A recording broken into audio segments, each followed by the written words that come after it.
මිහිඳු මහරහතන් වහන්සේ ධර්ම දේශනා කරපු ස්ථානය එතන. එතන තමයි මාර්ගඵලලාභීන් 8500ක් බිහි වුණේ.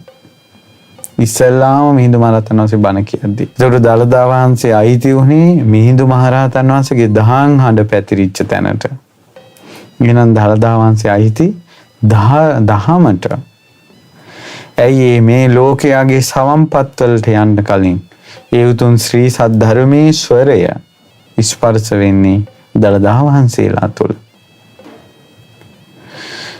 ලක්ෂ සංඛ්‍යාත කෝටි සංඛ්‍යාත දහස් සංඛ්‍යාත ජනයා දෙවියන් බඹුන් මිනිසුන් පමණක් නෙවෙයි දෙවියන් බඹුන් පවා මගඵල ලබන්නේද ඒ බණපද ඉස්සෙල්ලාම ස්පර්ශ කළේ දළදා වහන්සේලා.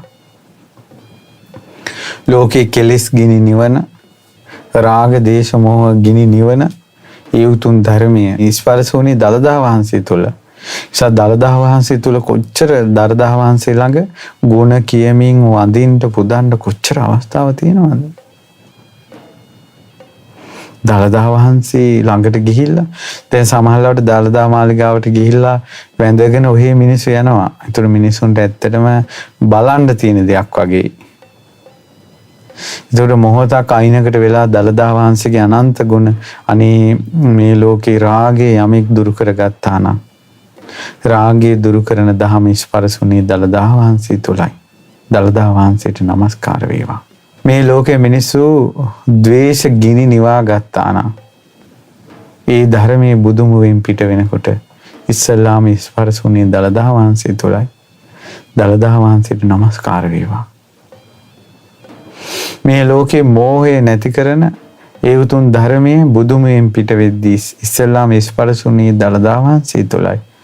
දළදා වහන්සේට নমස්කාර වේවා. අවිද්‍යා අන්ධකාරය දුරු කරන ප්‍රඥා ලෝකේ පහළ කරන දහං රශ්මිය විහිදුනේ බුදුමුවෙන් ඉස්සල්ලාම ස්පර්ශුනේ දළදා වහන්සේට. දළදා වහන්සේ ඉස්සල්ලාම එළිය වුණේ. ස්වාමීනි දළදා වහන්සේට নমස්කාර වේවා. ඔය විදිහට දළදා වඳින එකක් අද තියනවාද?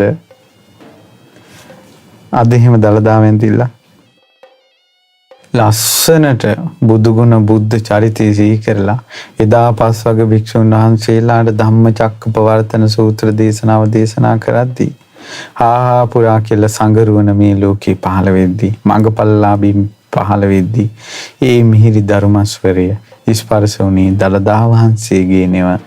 අනාත්ම ලක්ෂණ සූත්‍රයේ දේශනා කරද්දී දඹදිව බාරාණසී ඉසිපතනේදී මේ මිහි මණ්ඩලේ රහතුන් බිහි කරපු ඒ උතුම් ධර්මය ඉස්සල්ලාම ස්පර්ශුනේ දළදා වහන්සේ තුල. নমස්කාර වේවා.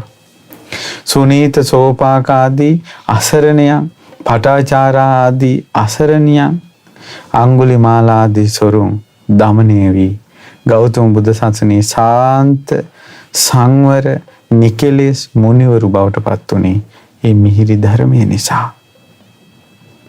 ඒ ධර්මයේ ස්පර්ශ වුණේ ඉස්සල්ලාම ඔවුන්ගේ සම්පත් වලට යන්නට කලින්.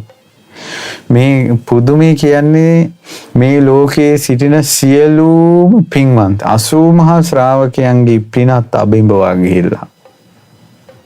සියලුම පින් වලට වඩා පින භාග්‍ය දළදා වහන්සේ තුල තියෙනවා.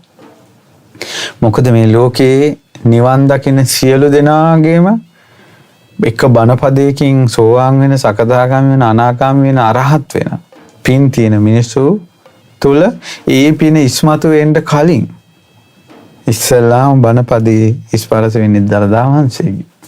දළදා වහන්සේට নমස්කාර වේවා. ඒ විදිහට තමයි දළදා වහන්සේගේ ගුණ සිහි කර තව සිහි කර අනන්ත ගුණ සිහි කර වන්දිනවා පුදනවා සත්කාර සම්මාන කරනවා. ඉතින් මේ විදිහට දැන් මම මේ කිව්වේ බලන්නේ ධර්මයත් එක්කයි දළදා වහන්සේගේ බැබලීම තියෙන්නේ. ඒ නිසා මහා විහාර අබේගිරි ජේතවනාරාම ඒ තුන් නිකායම වික්ෂුන් වහන්සේලා දළදා වහන්සේගේ ප්‍රදර්ශනයට ඉල්ලද්දී දළදා වහන්සේ තමන්ම ගිහිල්ලා නැවතුනේ මිහිඳු මහරහතන් වහන්සේ දහම් දේශනා කරපු තැන. එහෙනම් ලංකාවට දඹදිවින් මිහිඳු මහරහතන් වහන්සේ වැඩම කොට ශ්‍රී සද්ධර්මයේ දෙසූ බව දළදා වහන්සේ දන්නවනේ. ඇයි ඒ දළදා වහන්සේගේ ස්පර්ශ වුණානේ වචනයන්. පිරිනවම් මංචකේ වැඩ හිටපු බුදුරජාන් වහන්සේ සක්දෙවිඳුට වදාලානේ. දේවේන්ද්‍රය අනාගතයේ ශ්‍රී සද්ධර්මයේ පිහිටන්නේ ලංකා ධරණිතලයයි. අනාගතයේ මහින්ද නම් වූ භික්ෂුවක් විසින් ලක් ධරණිතලයේ ශාසනය පිහිටවනු ලැබේ කියලා.